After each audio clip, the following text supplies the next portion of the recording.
There is no cold opening this time because we got shit to do.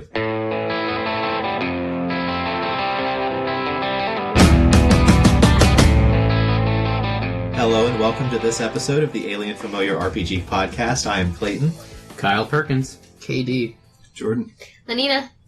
And before we get started, I just want to remind our listeners that you can find show notes and more at alienfamiliar.com. You can email us at alienfamiliarmedia@gmail.com. We are on Facebook at facebook.com/alienfamiliar. I am personally on Discord as DM Scorpio number 0660. I have a channel specifically for Alien Familiar Media, and we have a Patreon, patreon.com/alienfamiliarmedia. So if you enjoy our podcast, please help us out with hosting costs. Any help will be greatly appreciated. Kyle, you could help me out with coasting costs. That's all I do in my life. Yeah, I was going to say, if they donate, what will you coast them? I will coast on over to you and give you a body massage. You can believe that. Donate now. Text 555 to donate. That's 5. Hello, everyone. So our topic for today is going to be, can tabletop games compete with computer games?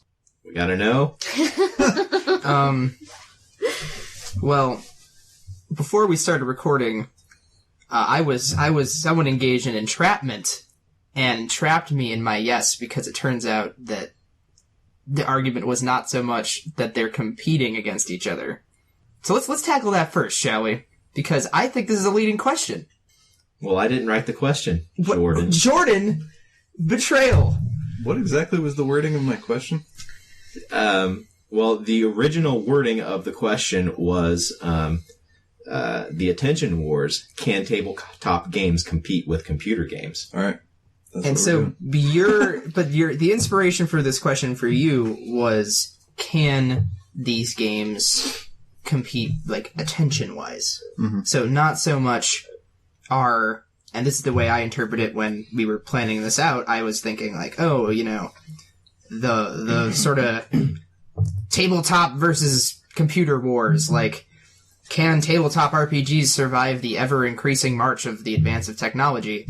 Not so much in a time way, but you have people out there working to try to, create AI-designed D&D games that just remove the GM completely. And, that is where I was trying to get sit down and be that's where I think tabletop games will always have an edge over video games, no matter what. How can a computer be creative? Sure. Computer can't create.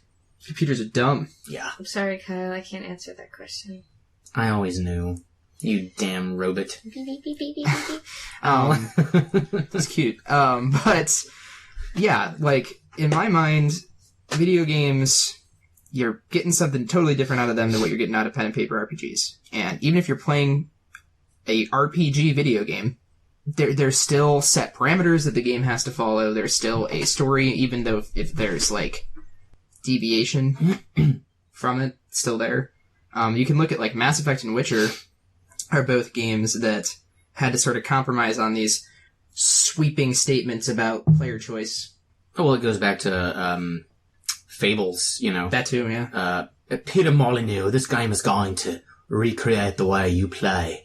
And it's, it was a fun game, but it was remember when every choice affects everything in the world. Except where it doesn't. Remember when Fable 3 was supposed to have that weapon crafting system, and then you were going to be able to, trade these weapons that were shaped by every choice, and then that wasn't there at all. Yeah. Well, anyway, I think that's been the promises of digital games since forever ago. Since Zork. Yeah.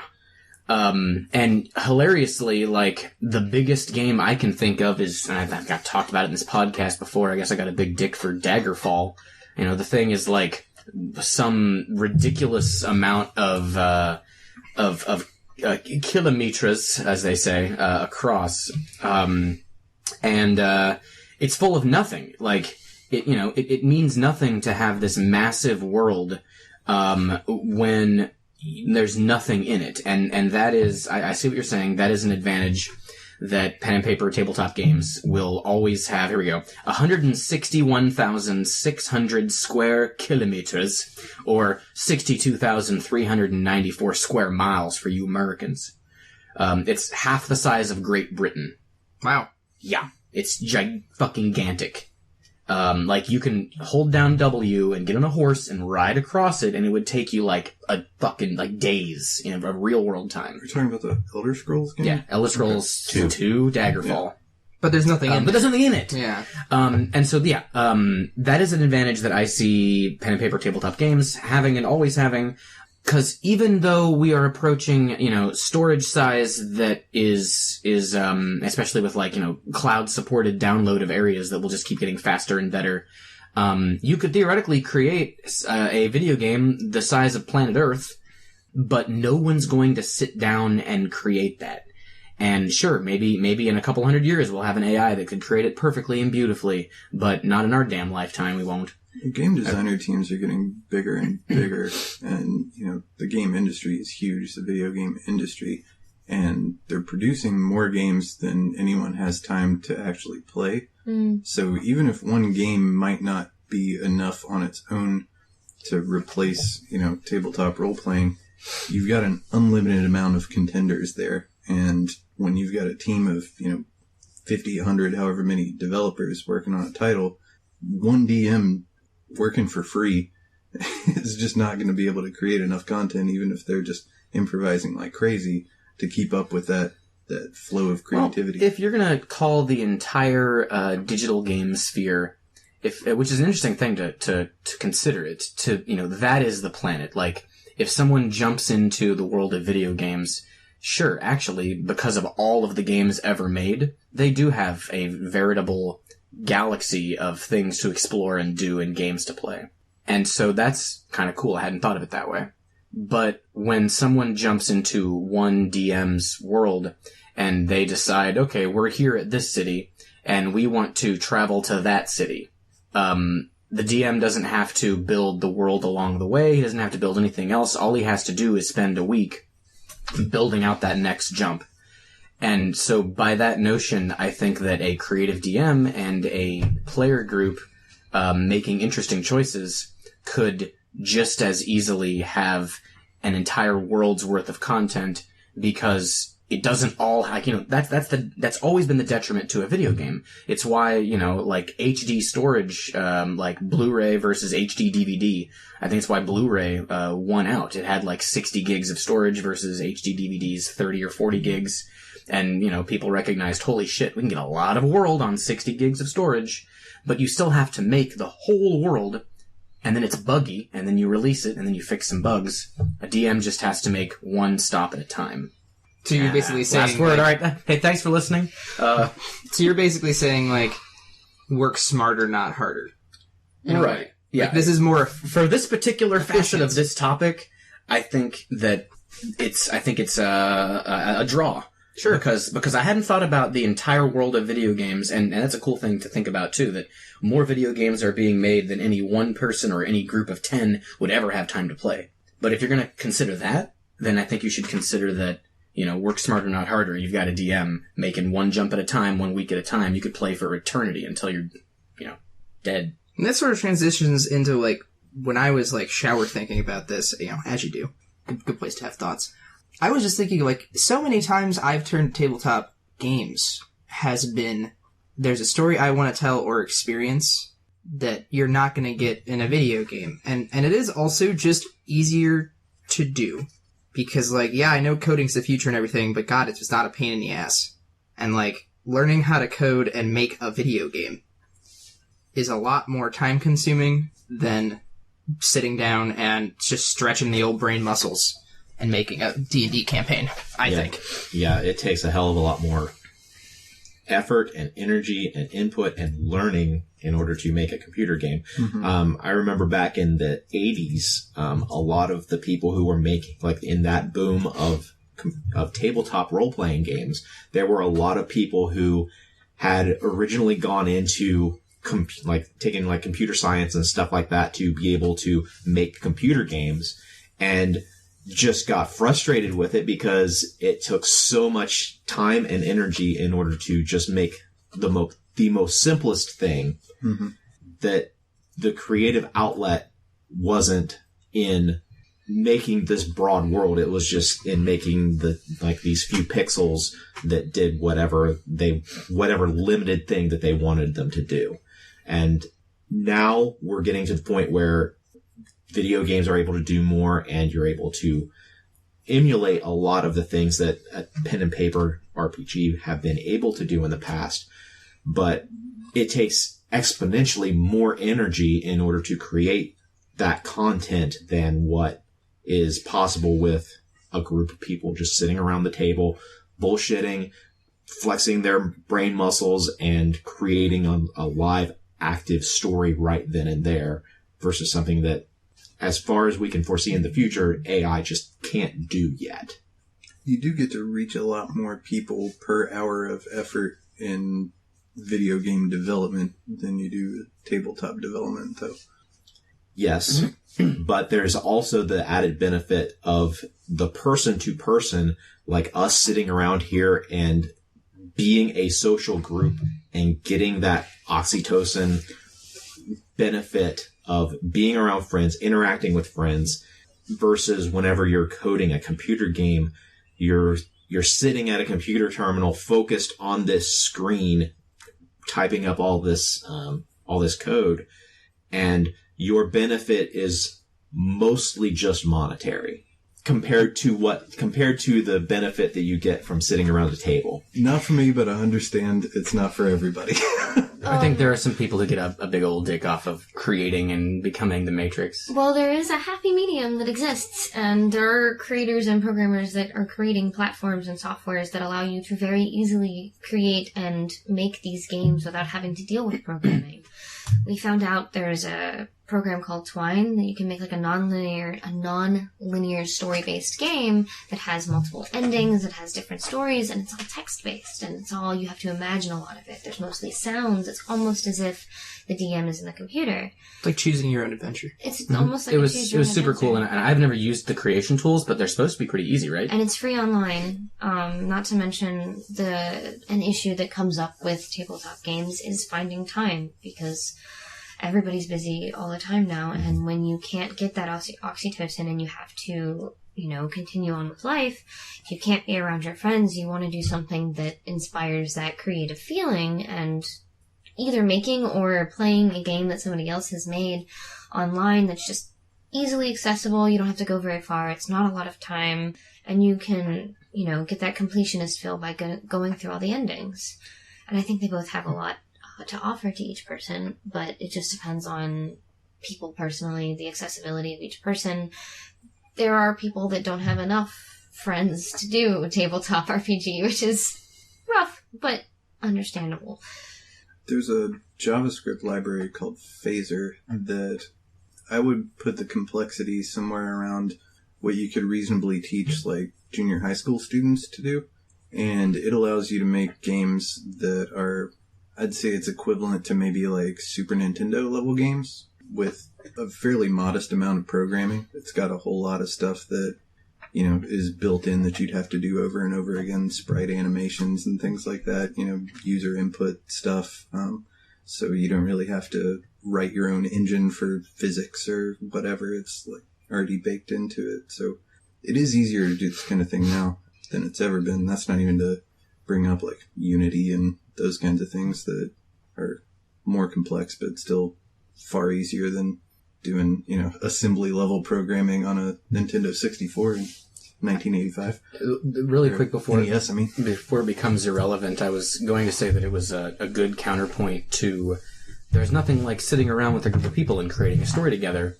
If you don't have access to that group of people, I think that is a big draw of playing and creating games. That's why I quit making games. I found friends. So. Yeah, and I'm not even joking. It was a funny joke. Thanks for laughing at my funny joke. So to amend that, I would like to say you stop making computer games, because you do still make games. You still make role-playing games. Jesus Christ. Jason Bourne? It's Jason Bourne. I feel like anybody with, and from what I've noticed, GMing is not easy. Like, the amount of time and energy that I've seen all of you put into... You've ran a game, don't be modest. It was not, no, that's not what I'm talking about, but the amount of time, like, with Abena and with... Forgetting Eclipse Phase. I was going to say Space. You can call it Poopty Pants if you want, it's fine. And the amount of history that I've read through of all of KD's games, and Jordan created a big book, and it's just like... And Jordan just sat down and wrote a book, folks. Jordan's big book. I'm struggling today. No, that's making fun of him, because you're absolutely right. You guys have all put in all this effort that is just... similar to the effort that you would put into creating an online video game through either learning to code or knowing to code or using one of these open source programmings. And I feel like the payoff for both of those is very similar. It's just you have to, for one, you have to receive online reviews and such like that, and another one you have to actually watch your friends review it. I also feel like it's easier to ignore online comments than it is your friends. Well, so it sounds like ease of creation and ease of access is a tie? If you're looking to buy a video game and, the D&D core rulebooks, they're costing about the same nowadays. A lot of the rulebooks, though, are available online for cheaper or pricier or freer. No, you can always pirate anything. Correct. Except for the human soul. I think that's on... I was on BitTorrent earlier today. Oh, really? That's also on there. That's cool. But I feel like they each have their own specific communities to cater to, and as somebody who enjoys both very much, I appreciate everybody's effort, the game designers and all of my wonderful GMs. This is weird. That was a weird way to end that sentence. Game designers are hacks, and you should never pay more than $20 for a video game. I'm pretty interested in the hybrid approaches that we're starting to see with Roll20 and Fantasy Grounds, and there's a couple of free ones. There's like the D&D Beyond thing that is kind of out now. Kind of out, yeah. Yeah, kind of. Well, I feel like Roll20 isn't a hybrid. Like, I feel like it's a gateway. Maybe. Like, in my mind, Roll20, from what I've seen it used for, and I know that that's radically different from you two, KP and Jordan, who have been, like, cracking that shit like a walnut. It's basically just stuff that people used to do by hand is now online. Versus a hybrid approach, which would be, like, sort of a melding of video games and pen and paper stuff. It's almost like coding. It's almost like creating the game as you go and creating all those sprites as you go. You are the computer in that sense. You are the AI in that regard, but not AI. Feels like almost. It depends on what you're wanting to create. If you're trying to make something completely new that hasn't existed yet, then yeah, it's about on par with, making a basic video game from scratch. But if you're trying to run like a module that you've downloaded and you're using a system like D&D that's already well supported, you're really offloading most of the work to the machine. And I'm still not sold on the virtual tabletop side of things, but as far as the letting the computer handle all the game mechanics and just like hitting a button and rolling your stat, It's nice. I think that's huge. I think that's a real big deal. I think it jumps a lot of things that people look at D&D for and, like, retract, because they're just like, that's too much math. It's too much figuring out where things go. And if you just push a button and it adds everything together for you after sticking it all in there, then you don't have to worry about it. You don't have to find it. I mean... My biggest hesitation to Roll20, in regards to using it as a DM, I should say, is that I don't have the time or willpower to take everything I've created in my mind and put it into the kind of graphical representation that would do it justice, not to sound like a smug bastard, but it is really great to have leveling up and using abilities and skill checks and all the mechanics right there at the push of a button. But I've sat down to start putting in stuff from the Wanderers D&D campaign that we're doing right now that I'm running, and God, it sucks. Like, there's just... It's an extra step. I'd rather give floundering verbal descriptions of things to you guys that I could at least maybe do okay at in terms of what I'm imagining than spend an extra 4 hours a week building up maps and things that will, frankly, only be used once. You know, I'm not going to replay this game. Then I will need to send you some links to some maps that are already made up that I exclusively use for Roll20. I never make my own maps for Roll20. There's a lot out there that you can just borrow, use, because you're not using it for a public map. But that's not, and this sounds silly, but then it's not mine. But you make it yours, just like everything else. Nothing that you do is original. I beg to differ. In a general sense. I have zero issues with using maps that other people made. So I'm going to go in and I'm not going to create this vibrant capital city that I'm imagining. I'm going to just use, Waterdeep or something. No, I'm talking about using a pre-found map for just the combat. Everything else is superfluous. Maps, yeah. Sure. You only need tactical maps on Roll20. If the people you're playing with don't know it's Waterdeep, like, you can call it whatever the hell you want, and you can inject so much life into it that they Yeah, don't and know. you could go and copy and paste into your own essay and call it yours and hope the professor doesn't catch you. And Who's and grading there you go. this? Is there an arbitrary, figure that's being like, alright, Perkins. I feel graded every time you play my game! Oh, no. And not to mention, I learned it from you, Dad.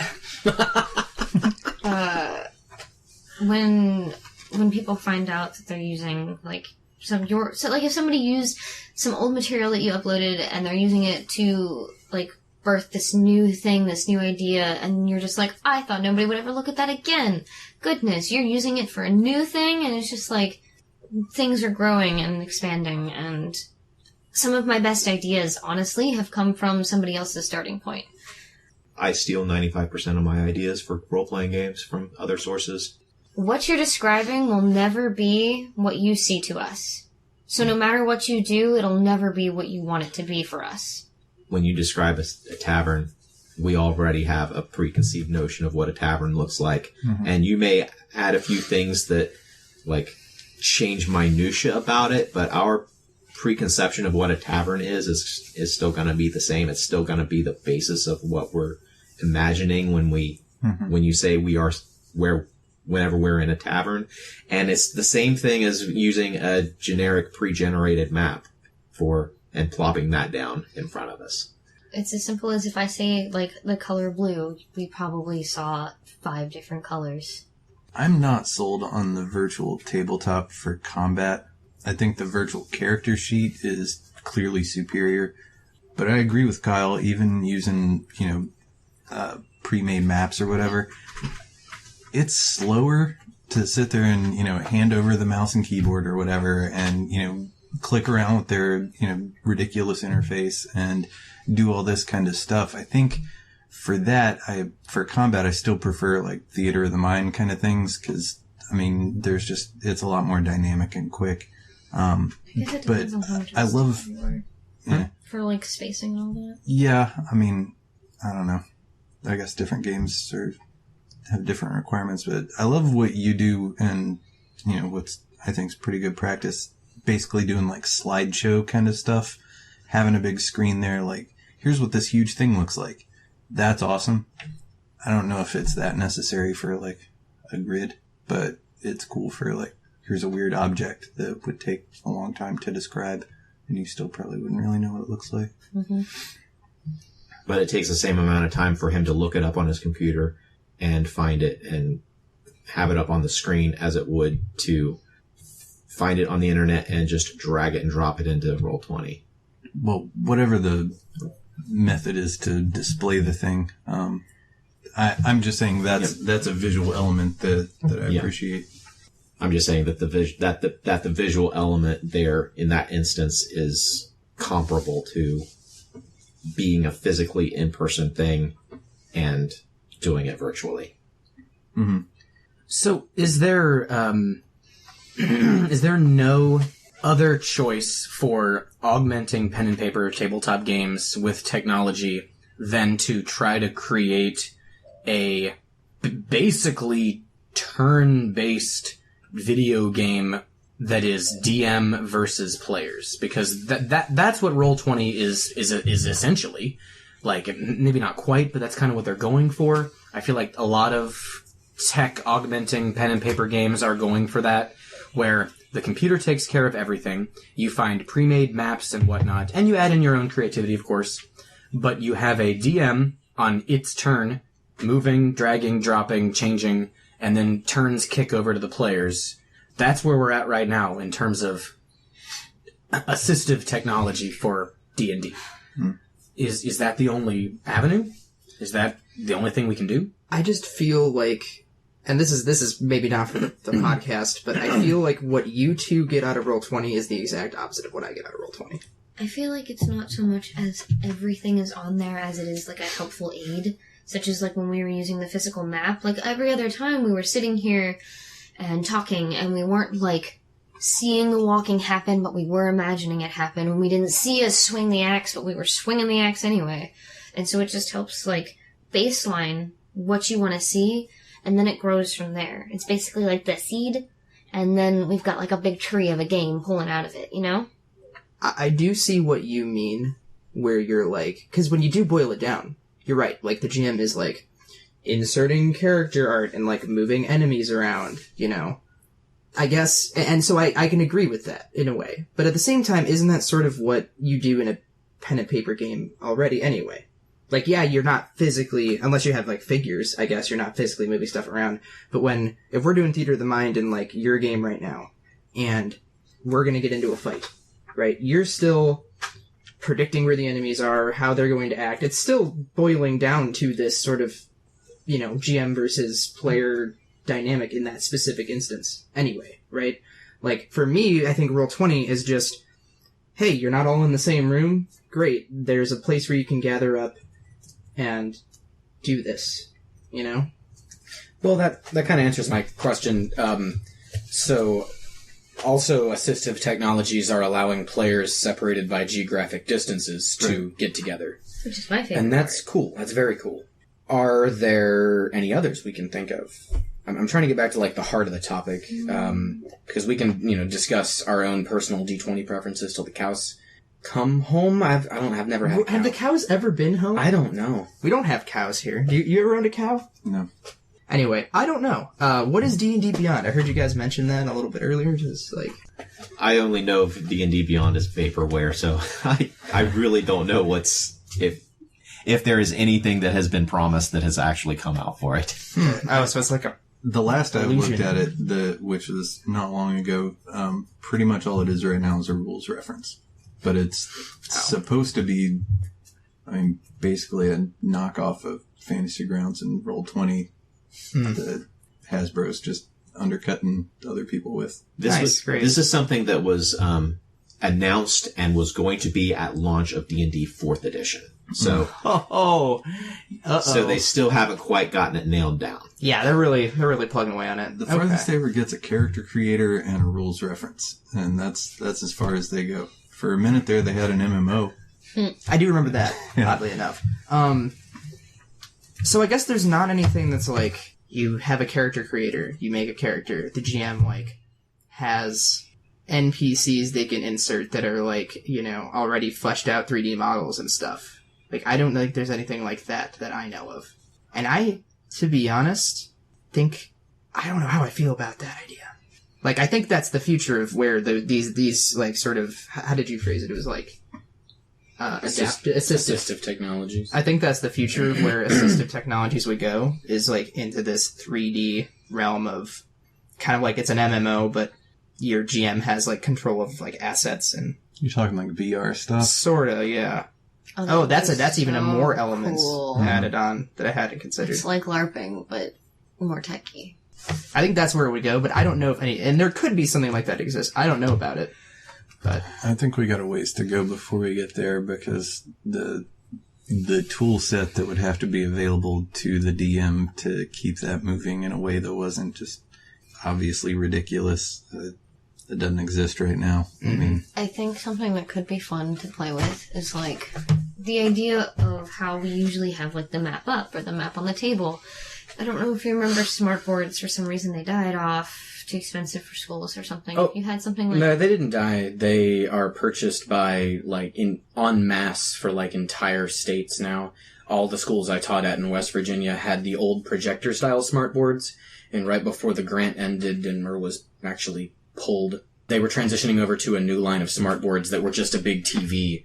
No projector shit. It was just a television that you could plug into your computer and you could ride on the TV, and it was also a big, thing. So, yeah, they're around. Yeah, Mom's got one for kindergarten. Yeah, but something like that I think would be super, helpful, so then you wouldn't have to worry about it. You could move your character wherever you wanted, you could pull stuff up, and you could have visual things, and it would be, ridiculous, and people could move their characters without having to take turns, and it would help with a little bit of everything. I don't know. There are plenty of game tables that people have made, and I think there's a few that you can purchase that are a huge touchscreen TV that is essentially the most expensive way ever to do dry erase and plastic minis. But I recently saw a video of somebody doing an RPG game, but they were using minis, but then to bring out the final boss, they literally built something the size of a small person to reveal and made lights, and so they're like, and this is your final enemy, and then it made dramatic music, and everybody's just like, oh my god, it's huge, look at how big it is. It was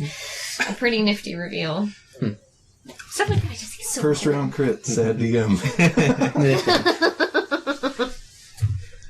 The biggest limiting factor of all of these things that we want or that some of us want and that we're trying to emulate, if we're trying to make a tabletop RPG directly compete with a big budget video game or even an indie video game that uses pre-used or pre-constructed architecture, is that as far as I'm aware, nearly every advance in bringing tabletop role-playing games into the digital age has either been directly adapting conference technology that has existed in the business world, or it has been people graduating from college with a degree in computer science, and before they get a job, they decide, okay, I'm going to make this thing because as either out of sheer love or they're doing it as part of a school project that they can then turn around and then basically give or sell to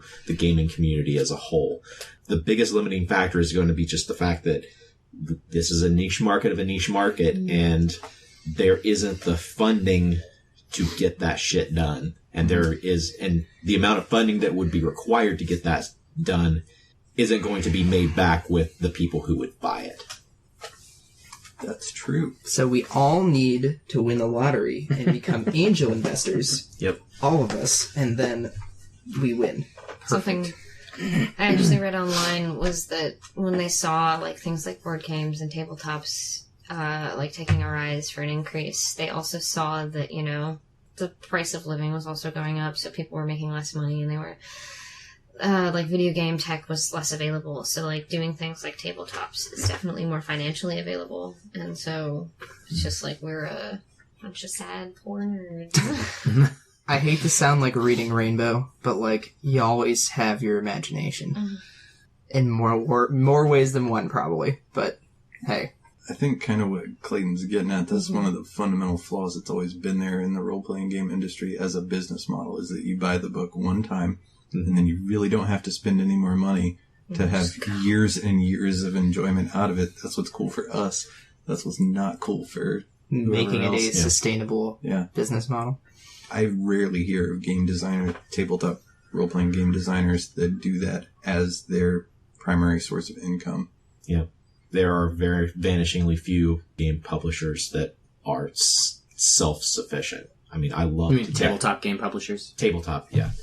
I mean, I love Savage Worlds to death. It's my favorite game system, but they have only very recently gotten to where that's what they do full-time. And that's only because they've had so many successful Kickstarters that they have been able to generate the revenue from using Kickstarters, basically pre-sales, in order to make it a full-time business for themselves. And so now they're stuck on, they have to continue doing Kickstarters. They have to continue having these wildly successful Kickstarters where they're getting $400,000 or more for it in order to just sustain themselves. The people who do get employment in the industry are very rarely full-time employees. They're usually freelancers that are on for a project, and then they jump to some other company. Not to mention crowdsourcing has recently boomed in, like, the world in general, with paying bills, making games, doing just about anything to just try to make a living through donations, Patreon, stuff like that. Many artists are just living through the goodwill and commission of other people. But that's very similar to the angel system, where there's just, that's been used by artists for thousands of years, that they just get a big sponsor. Only now we don't have to just find one big sponsor, where if the content is good enough and you can reach a broad enough audience, a bunch of little sponsors is going to be enough to sustain you. That's where every dollar counts really makes sense. This got depressing. Yep. Market realities, boo. I had intended that to be a good thing, because there's like every person who loves a thing can contribute a little bit to this thing that they love and that they want to continue to financially back, to make sure that it is there in the future when they want more. There is a little bit of a downside to having to constantly create new content for a role-playing game, because, like, quality gets a little dicey at some point. I mean, you know, look at all the 3rd edition Splatbook stuff that came out, and name a game system, they give one big thing, and then it's just like sort of this attenuating constant release cycle that, you know, eventually people get bored, and then, all right, new edition, boom, let's start over. Are we all ready to take up sports now? I hear that Blue Jackets are doing good this year. Good for them. Go Jackets! Woo! I don't know what sport you're talking about. Hockey, Jordan. Oh. Hockey. Okay, shut the fuck up about sports. We're not here to talk about sports, god damn it. We're here to talk about games. Sports aren't games. Wait a minute. Oh no. Fuck, so tell me about these Blue Jackets. No.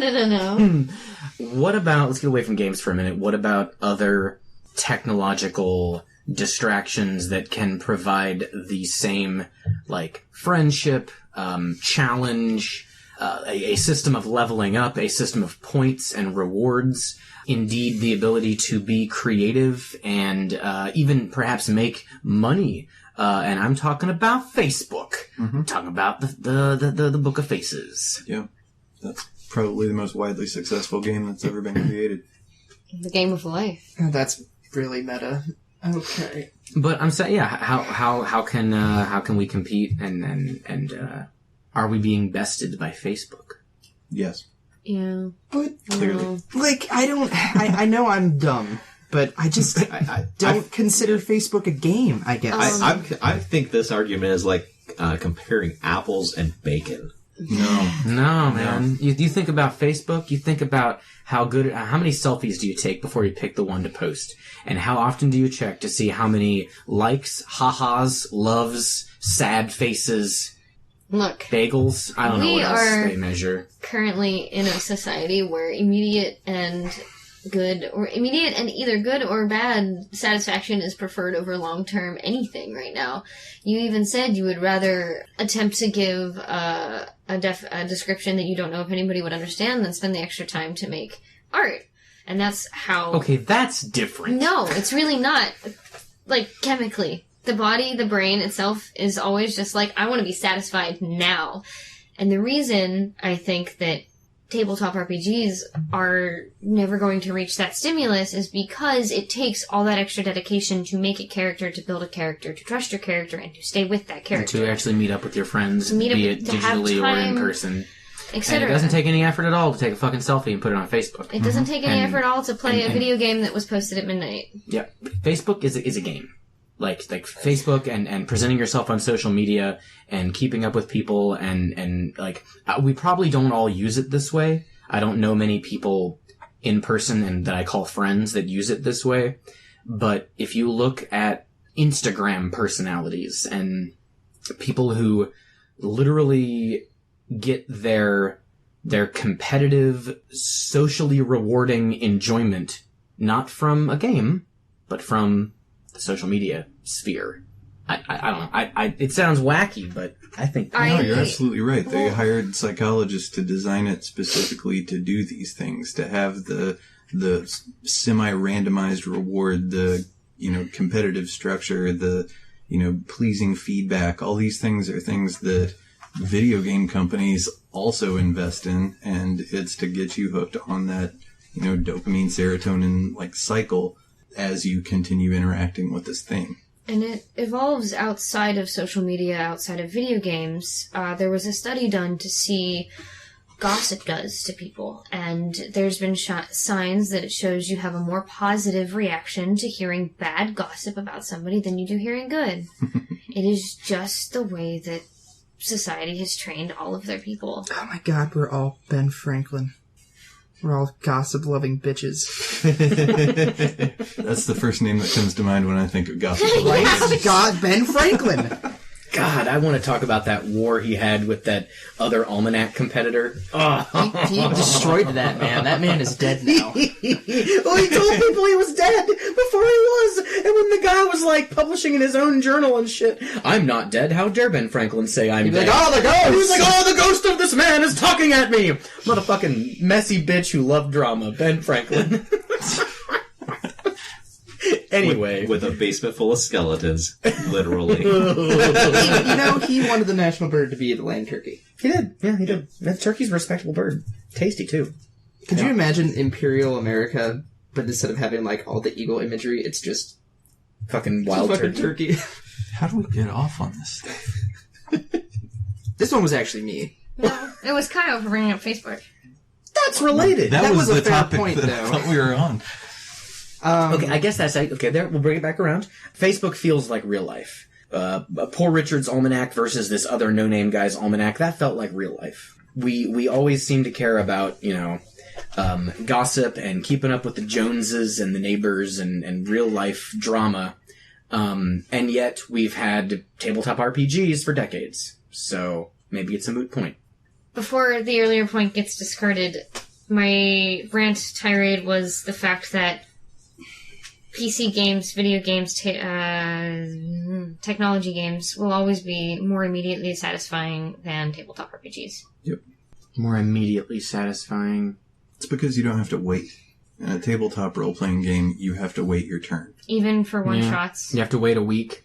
You have to, wait for... You have to wait to even make a simple character that you'll never use again. Yeah. Mm-hmm.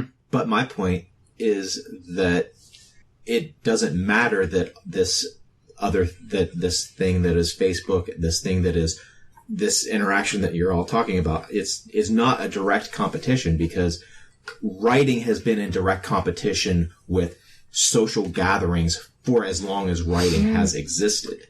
And it has continued to be a very successful medium up until today, at least. And Wait, you mean people getting together and someone goes to a corner to read a book? It is competing for time, but just because something is competing for time doesn't mean that it's going to always lose out. And I kind of get the impression that you're saying, oh man, tabletop games are going to just get pushed out.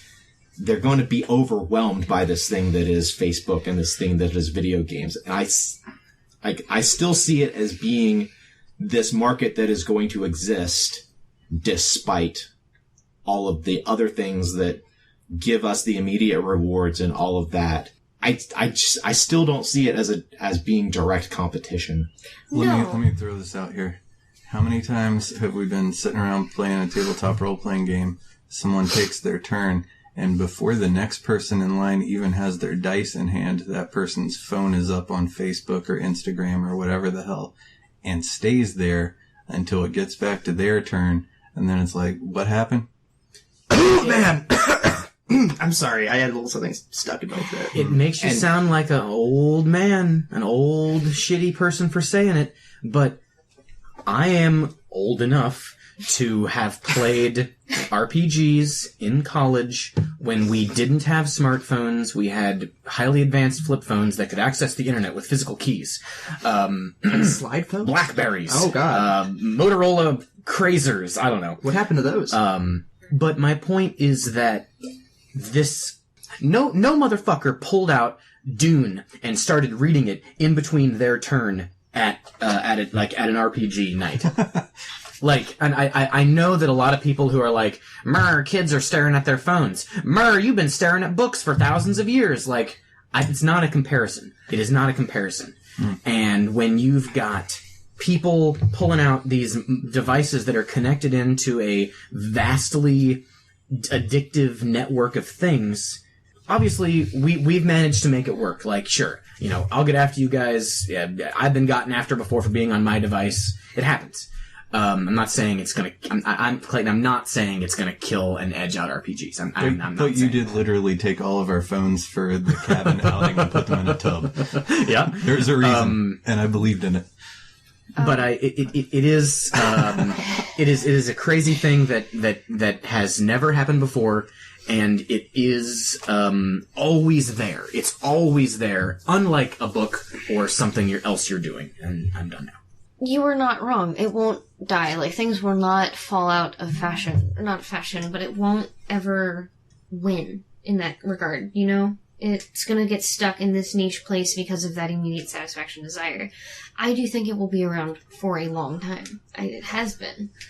There is always going to be people that want and desire these specific things because it does make people very happy to be around their friends, to be playing these games, to be creating their own worlds, and it's something you just cannot replicate today in technology. And I've never meant to incur that it would die out or fall out. It was just that's why, in regards to the topic, why I won't ever raise up above it until we can replicate human interaction and ideas in technology for that immediate satisfaction, which I hope never happens.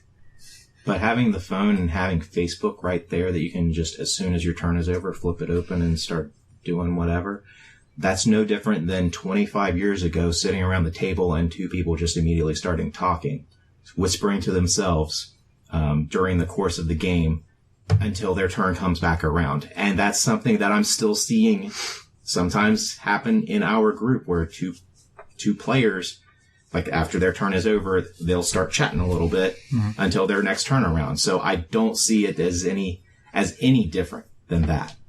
My only concern or belief that it is different lies in the, I know it's a point we keep harping on, but the nasty addictive nature of social media and notification-based devices.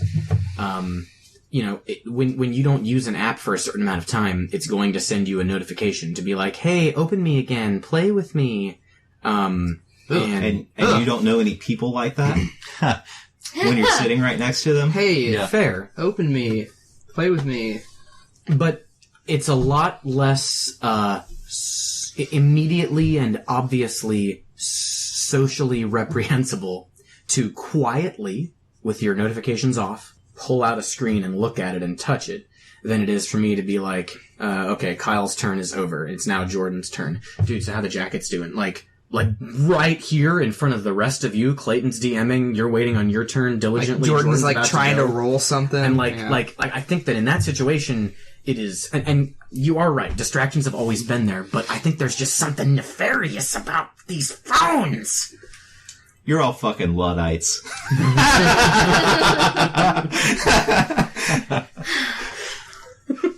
I mean, I've definitely done, like, in other groups, like, when it's not my turn, if I have a book, I'll pull out a book instead I'm reading. I've done that in this group, too. Like, I think this just goes back to this idea that, unfortunately, in RPGs, you gotta wait your turn. People don't like waiting their turn. I get it. It's annoying. I want to go now! Like, for example, last night, Nina, when I was running my game, and there was definitely, because it was the first session, like, the party wasn't gathered, so people had to, like, get together, and that meant there was a lot of parts where we were... The party was separated from the beginning. Yeah, and that's what I was getting at. When it wasn't on your character, what were you doing? I was trying. There you go. You were doing something different. I can guarantee you he was probably, like, making out with his girlfriend or something. He muted, so that's how you know something was wrong. Point being, and see, I guess I've just sort of tried to accept that that's a part of the thing, because, like, I don't know, when I'm playing a game online, for example, and it's not my turn, I'll go check my email, I'll do all this other stuff, and, like, Look, Sure. look. I don't even need my computer. But that's my point, though, is that, like, I don't think that's a problem, because people then, sure, there be times, and I'm guilty of this, and I think everybody at the table is guilty of this. Maybe not Clayton. He is just a sterling man. But, like, where it comes back to you, and you were, like, pretty engrossed, and then, like, they're like, help! And you're like, what? You know, that happens sometimes, sure. But I would venture to say that the majority of the times it comes back around, Jim goes, you're up. And you take half a second to 2 seconds to get your head back in, and boom, you're ready to go. I think one of the ways that... Well, one thing I want to bring up is that, yes, it's true. People talking about random bullshit is, of course, always going to be there. And there's always any number of other distractions, doodling or whatever. That's not the topic of this podcast. The topic of the podcast is, versus technology. So there's that. We could do a totally different podcast on, role-playing games versus shit talk. But the only reason that I think this is important, this whole dopamine cycle and whatever from Facebook and all that, is that is the attention context that people live in day to day now. And if role-playing game design does not adapt with that, then it's going to seem as ridiculous as sitting around the vitriol. I mean, it's just not the way that people more and more interact. So that's why I think things like, having an app that'll quickly do all the mechanics for you, things like that, it decreases the amount of time that you have to wait. It, lowers the barrier for entry and feels more like the things that people are doing day to day on their phone anyhow.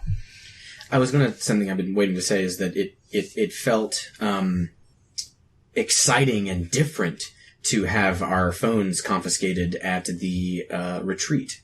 And we're a bunch of weirdos, so, it worked. But you invite any group of, like, acquaintances that you're trying to get closer to who are interested in pen and paper games. Any group who's never really played, you're an experienced person, you're in a new city, you're trying to make friends, you invite them over, and the first thing you ask is for everyone to put their phones in a basket.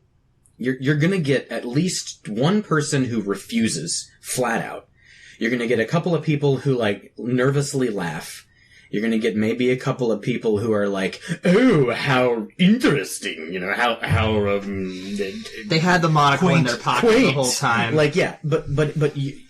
you might get a panic attack. You're gonna get weird reactions to that. I like the way you sum that up, Jordan. We've just been stroking each other off this whole podcast, apparently. I do think that it is critical for games to adapt around that. I don't know if it's going to turn into, sitting around the old RCA Victor, but I feel like using it also limits the amount of errors that you have. Because there have been so many times where, like, major issues have broken out between people because of reading a spell wrong, using a spell wrong. He kind of laughs because he knows, and it can create drama. Two-shot a boss, because I didn't read my lightning spell the right way. Call lightning. Yep. And it can create stress, and it can create issue, and I just very, very well remember the immediate dissatisfaction I had for then the whole game for one. I'm not saying it's my fault. It's my fault. See, you heard it right here on the podcast. My fault.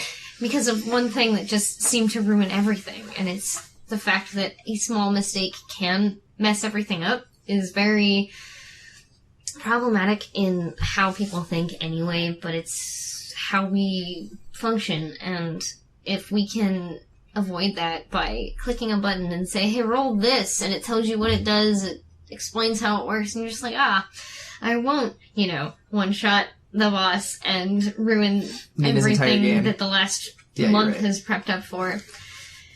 It's interesting. Yeah. Well, so what we're really getting at here is that I'm illiterate, and technology removes illiteracy. Guys, we're living in the 21st century.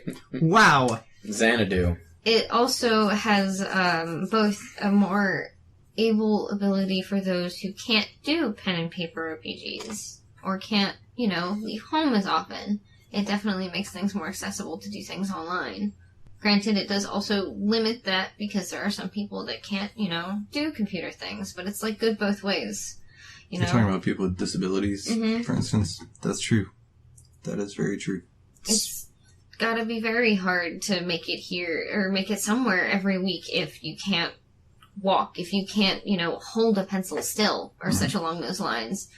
But there are so many apps and technology that have evolved past many different types of disabilities and issues that have made the RPG, the tabletop world, expand to more people because we are allowing it to, because we are growing as a society and also progressing.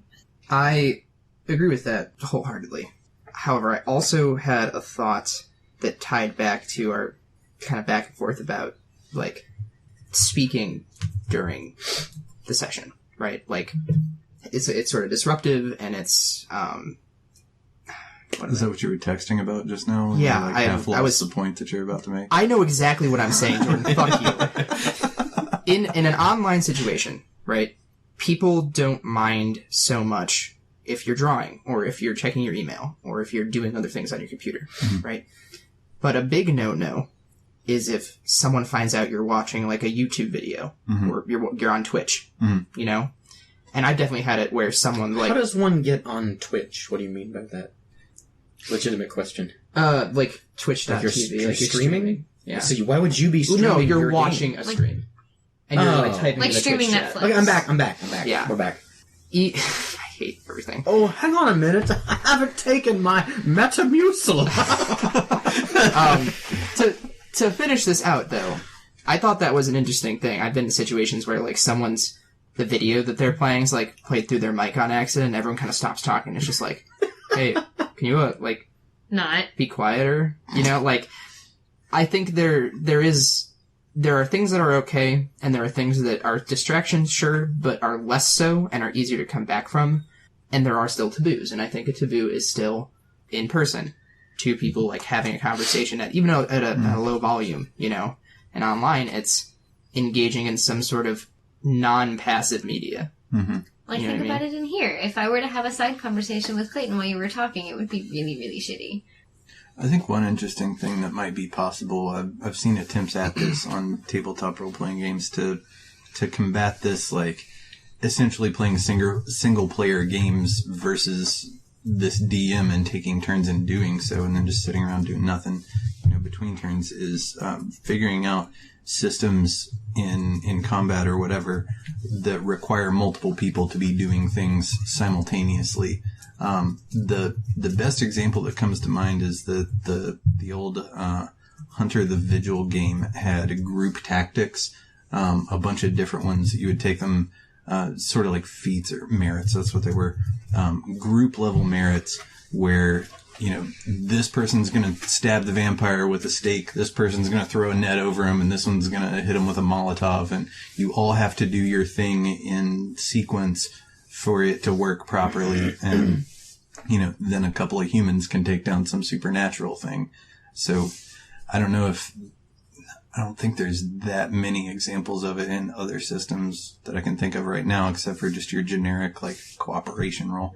D&D 4th edition had the reaction and interrupt actions that you could take abilities that you could do on other people's turns. I did that a lot. I basically lived on those abilities because I can't stand to sit around and wait, especially in 4th edition, for my turn to come back around. And it's great for maintaining concentration, but it also means that everybody else kind of has to have concentration on it as well. To know, KD, I'm reminding you, I'm giving you, because this enemy attacked you, I'm now using my reaction to give you a bonus on whatever's coming up. There are other games that have done similar things to try to find ways to make each round all inclusive rather than just you go, then you go, then you go, then you go, and then Game Master goes 5 times. There you go. Yeah. If I'm ever in a game where we're making abilities, and the framework of the RPGs that freeform, I love making abilities that are someone does something, I get an automatic reaction even if it's not my turn. I love subverting the turn order, because one, it's just you get to do more things, you know. But two, it is, and this is a very separate topic, and I'm only going to touch it on the surface level, but like, it is a little unrealistic. Like, that's just a problem with turn-based things in general, whether it's an RPG, pen and paper, or, you know, you're playing Final Fantasy VII. Like, you know. We actually had a campaign kind of fall apart because of that. The ending was very unsatisfactory because we're all just like, I want to act now, and then everything went to hell. I think the popcorn initiative system might be a good thing to throw in for this sort of thing. If you kind of, maybe not exactly randomize, but make it, you know, to some degree unpredictable when it's going to be your turn, and make turn order dependent on people wanting another player to act at a particular time, that means there's something going on that people need to be engaged in, because you never know when Clayton's going to call on Kyle and whatever. It also means you can't really super prepare yourself. And so it may feel that you may get to go more, or it may feel like you have to stay engaged, but then you're not able to, like, plot or plan without thinking about it, like, all the time. You don't know when you're on deck. Yeah. Well, I don't think it's that you have to go when someone says so. It would be more like, you know, it's my turn. I'm like, Nina, do you want to go? This might be a good time. And no, I'm not ready yet. Okay, Kyle, go. I could see that working, yeah. It makes it a group decision. How would you decide when the enemy goes, briefly? Everyone, including the DM, gets a turn, as always. And it doesn't really matter who starts. But if at some point, you know, people want to wait for the DM to go, you know, wait till the guy walks into the trap or whatever, then they can throw it to the DM whenever. If it gets to the end of the round and the DM hasn't gone yet, that's the only person left to choose. That's cool. Okay. And then the DM can choose themselves for the next round, top of the initiative. Interesting. Wrap it up. All right. So, just to kind of wrap everything up here, I want to hear about how, in your life, how do video games and computer technology compete with your role-playing games? I'll go ahead and start in that I play video games when I have nothing else to do. I play role-playing games when I make it an effort. I set aside the time to play role-playing games and to prepare role-playing games. That's the biggest distinction in my life.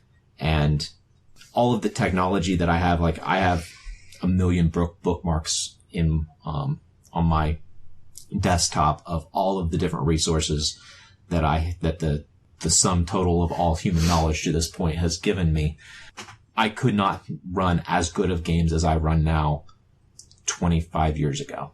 Wait, you can't run? I could not have run as games as well as I do now 25 years ago. Oh. Because you're like 10.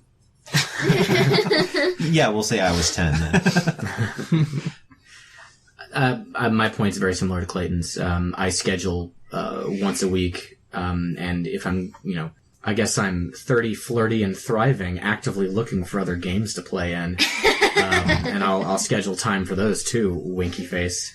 But I only play video games if I have nothing else to do, or if I'm playing and can trick my brain into thinking it's research for something. And that is to say, I don't play video games much these days. Got a fucking library upstairs. I've got every console from the NES to the last generation of PS3 360. I don't have anything in the current generation. And I still don't play many video games. And even then, you know, you have that situation where, like, you and I finally sat down to play Silent Hill 3, and both of us were just like, why are there so many doors? Yeah, they're all locked, and, like, but this is a game that, you know, we both had, like, had heard fond things about. I don't know. So that's definitely a risk with I told some friends about that game, and they were just like, you gotta stick with it. You gotta get past the slow beginning, and it gets so good. I'm just like, but there are too many doors, and you have to check every goddamn door, and they're always locked, and there are those dogs. It's a lot of dogs. Fuck. I think we might be uniform, maybe, going around the table, because, like, I don't schedule time to play video games usually. That's a lie, dude. You have people you regularly get together with online and play League and stuff. Sure, but it's never a, like we joke about 9 o'clock Wednesdays sometimes, but we don't, that's not like so every it's still Wednesday. Somewhat impromptu. Yeah. It's like you hop on and, are there people online? Great. If not, then, you know. That you bring up a good point though, because for me, a lot of times video games are a way of keeping in touch with people, much like RPGs are. I'll be honest, I don't really play that many single player games anymore. I mean, my Steam library's not huge by any stretch of the imagination, but there's definitely stuff on there that I bought like 2 years ago because it was a single player game I thought I'd be interested in, and I do want to play it, but like the very act of starting something new sometimes is like just fuck. So you don't do it, you know?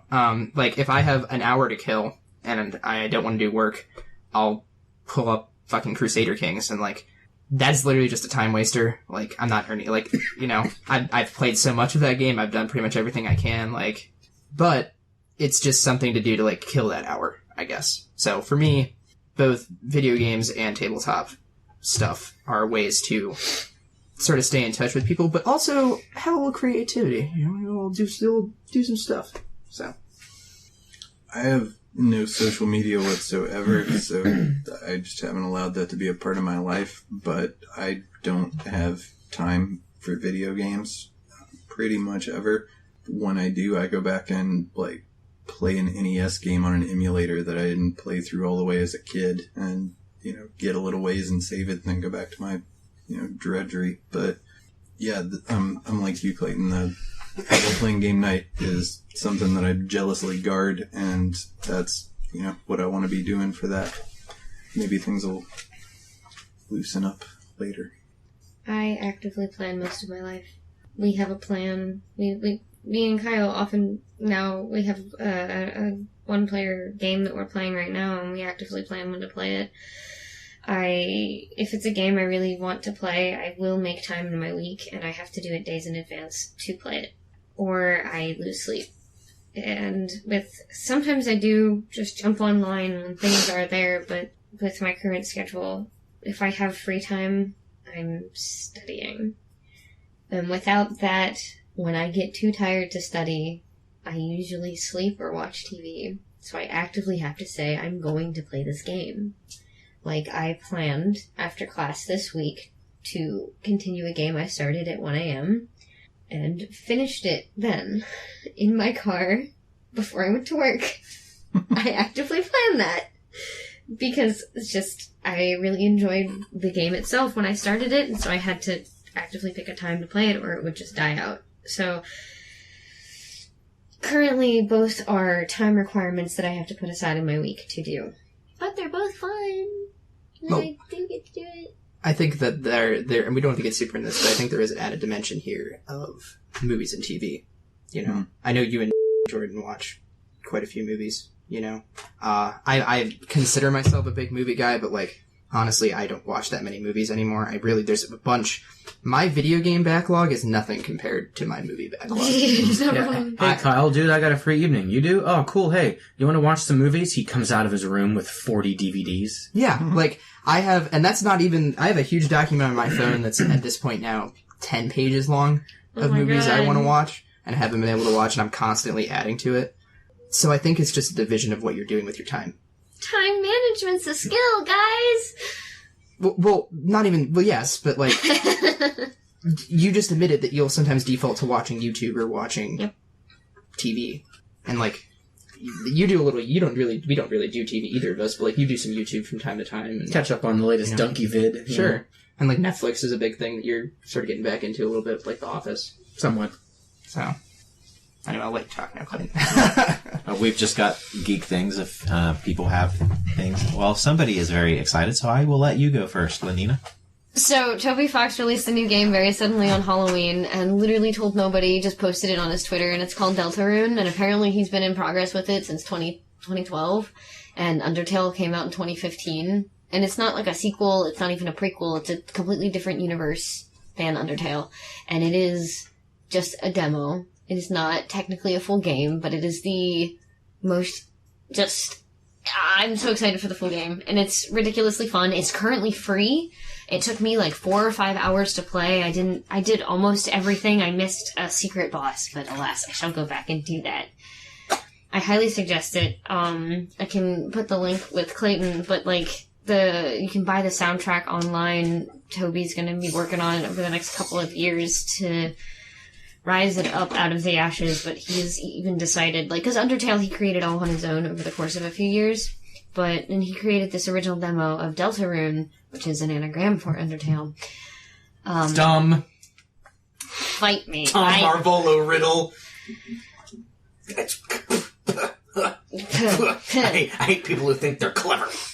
But I'm jealous of Toby Fox. Yeah, that's what I'm trying to say. he created Deltarune, the demo all by himself, but he realizes that because the combat features are much more intense this time around, and so he needs like a full crew to do it, and so he's looking to do that, and I really hope it doesn't take 7 years or I might die. Anyway, go check it out, it's super cool. Music is fucking rad.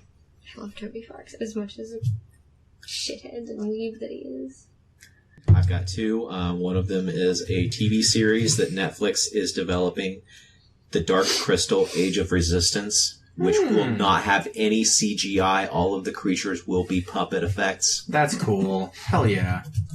And the other one is a little old right now, but it's science related.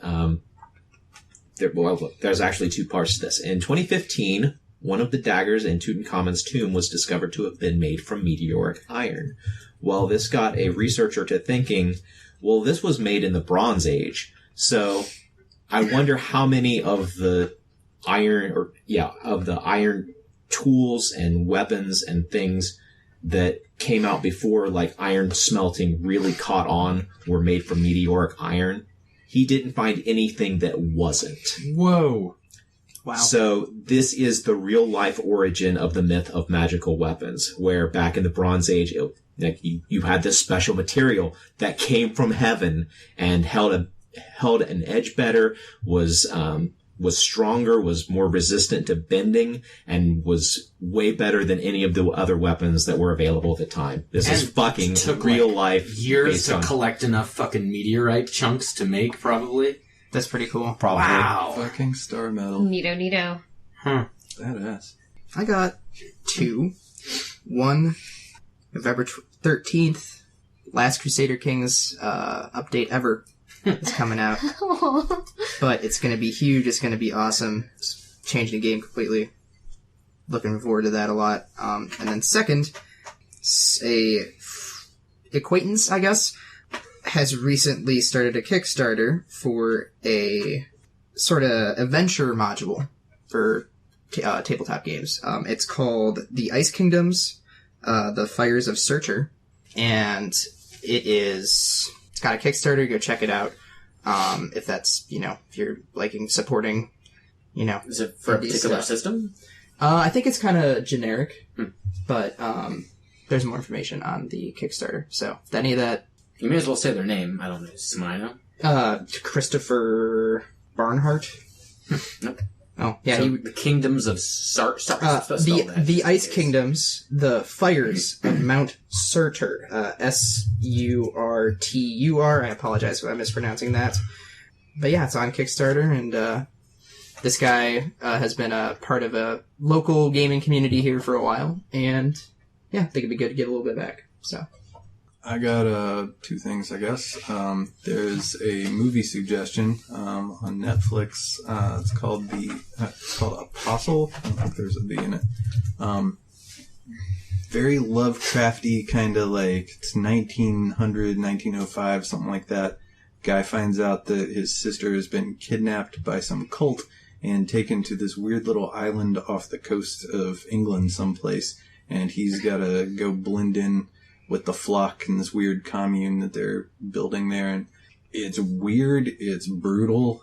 I liked it quite a bit, so I'd recommend Apostle. The other thing, there's a Kickstarter that I backed. The Kickstarter's definitely over at this point, but you can still get the thing. It's called IRL Glasses, and this is almost exactly Hoffman lenses from They Live. They're sunglasses that are polarized such that when you look at an LED or an LCD screen, all you see is a black rectangle. What? Everywhere you look. That's so cool. Yeah, there's no power to it. It's not like a Google Glass or anything. It's just a polarized lens. It's like $60 or something. It's like, take my money.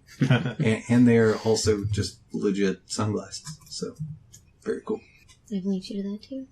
Do they give you a headache after you've been wearing them for too long, like the sunglasses from They Live? They let you in on a painful truth about the world. I only got one thing briefly. I'm about 4 episodes into The Haunting of Hill House on Netflix. Pretty spooky, pretty decent, I'd say very good production values, show, TV series that is about a large family. There's a ton of siblings, and in the one thing they do very well is flash between multiple time frames in this family's life.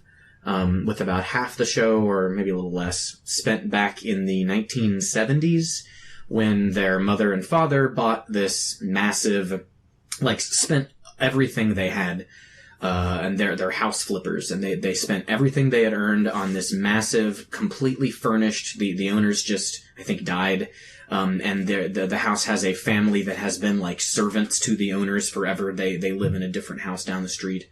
And they bought this thing, and their intention is to fix it up, flip it, and then build their forever dream home that they can then just live in and stop doing this house flipping thing. And of course the house is fucking haunted as shit. And so it's a very, very well done, very spooky back and forth between the events that happened in that house to all of the siblings in their present day lives and how this has affected them. Check it out. It's pretty cool. I'm only 4 episodes in. We'll see where it goes. But for now, I recommend it. All right, guys. What do you say we stop this bullshit and start rolling some dice? Did that sound like dice? Is that good Foley?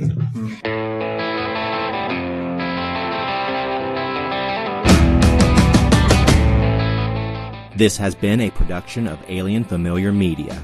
You can find past episodes and more at alienfamiliar.com. You can email us at alienfamiliarmedia@gmail.com. This production is protected under a Creative Commons non-commercial attribution, no derivatives license. Music for this episode is Suburban Outlaw by Forget the Whale and can be found at freemusicarchive.org.